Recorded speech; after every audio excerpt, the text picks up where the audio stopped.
Okay. I'm losing my voice tonight, so you got to forgive me a little bit. Oh, okay, let me ask you. You don't give a shit. I know. No, I don't care. Take sucking a lemon. You got a little bit of Ace's semen in your throat. What do you want to tell us, Gordon? That's an old Rod Stewart story.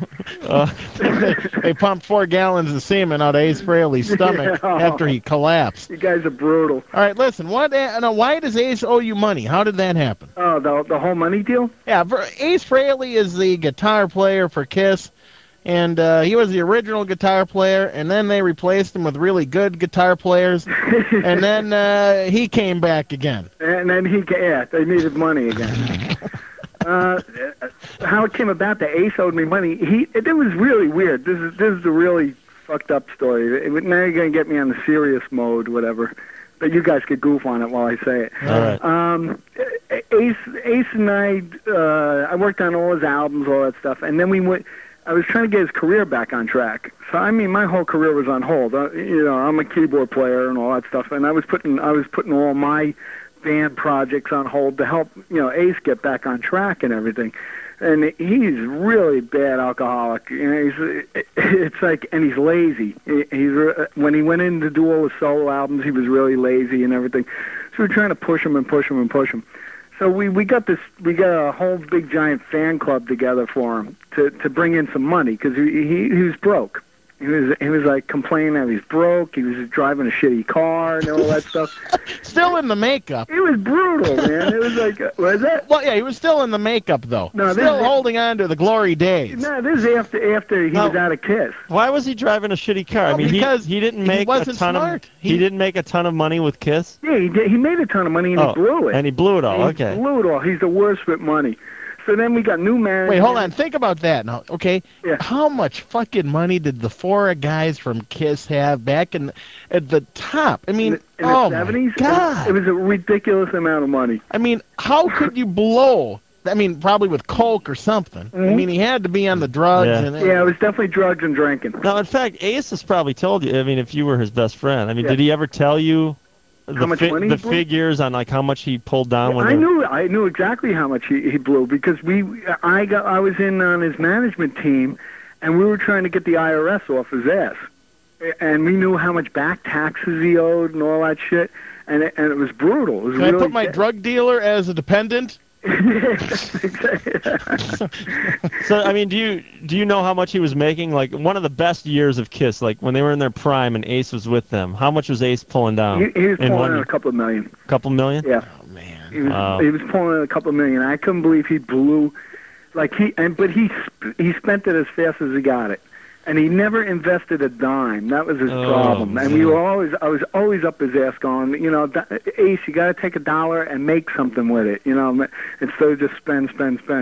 I mean, he built his mansion up in Connecticut with this whole giant studio, and he blew into that studio, into the mansion and into the studio about, I don't know, $4 million or something, some ridiculous amount of money, and he used it about 8 times. And it was like his little clubhouse. He'd just bring bloods down there and screw them. Hey, do you know what part of Connecticut? Because we just moved from Connecticut. Wilton, Connecticut. Wilton. That was like a mile over where we live. Yeah, that was right where we lived. A zombie in our chat room just said he heard that Ace had to sign a contract to say he wouldn't drink on the farewell tour. But, that's a bunch of crap. I think it's a bunch of crap. Really? You know what? Maybe he did. Maybe he had it, but you know what? He didn't hold to the contract. That's for sure. So, not from what I heard. So, fuck. All right. Well, is these guys listening in the chat room? Oh yeah. Are they all saying yeah? Well, any Kiss fans in there? Yeah, there's a lot of Kiss fans. I think one of them's gonna call in because they like Kiss. Yeah. And Did they read my book? Read the book. Put a survey. How many guys read the book? Everybody's read it. I don't know if you want to take that survey. Wait. What? No, it's so hysterical because I said my favorite death threat was from one of the Kiss fans. They actually wrote a letter and they said, if you show up at a Kiss convention, you're braver than Salman Rushdie.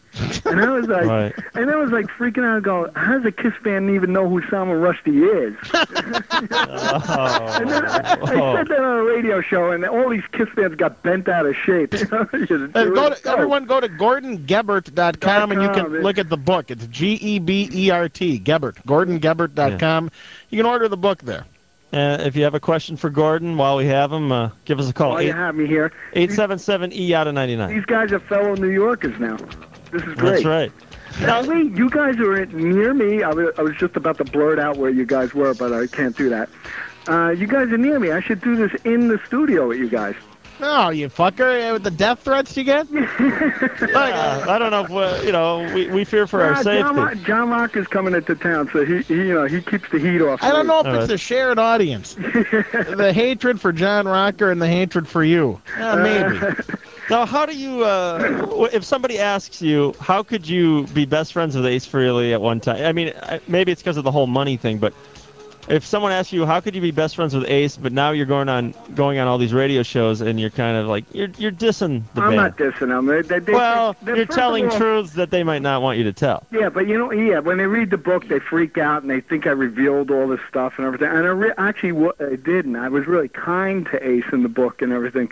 And Kiss fans don't realize it. And they go all bent out of shape because they think they really know the celebrity, and they don't. And when they read the book and they finally realize what the guy is really like, they kind of can't believe it. They know what I wrote is true. I mean, with a guy like Ace Frehley, though, I think I would believe anything that you wrote. I know, but even you telling me that he blew Peter. Like at first, I'm shocked, and then I'm like, yeah, I could see that. He's crazy. He's nuts. He's always a partier, and he was crazy. I mean, we would go into bars, and Ace would go, "Come on, kiss me," it's just to pick up chicks. He goes, "Chicks dig it. Come on, kiss me." And I'm going, "Get the fuck out of here! What are you nuts?" He'd come to you. Wait a minute. He would. Every time he went out and he got blasted, he would turn to me, "Come on, fucking make out with me. We'll pick up girls." No way. I think it doesn't work that way. It's the other way around. See, now it's getting a bit strange. Yeah. Maybe Ace is bisexual, but he just hasn't embraced it. That's the way he's doing it? Hasn't come to terms with it. Right. Yeah.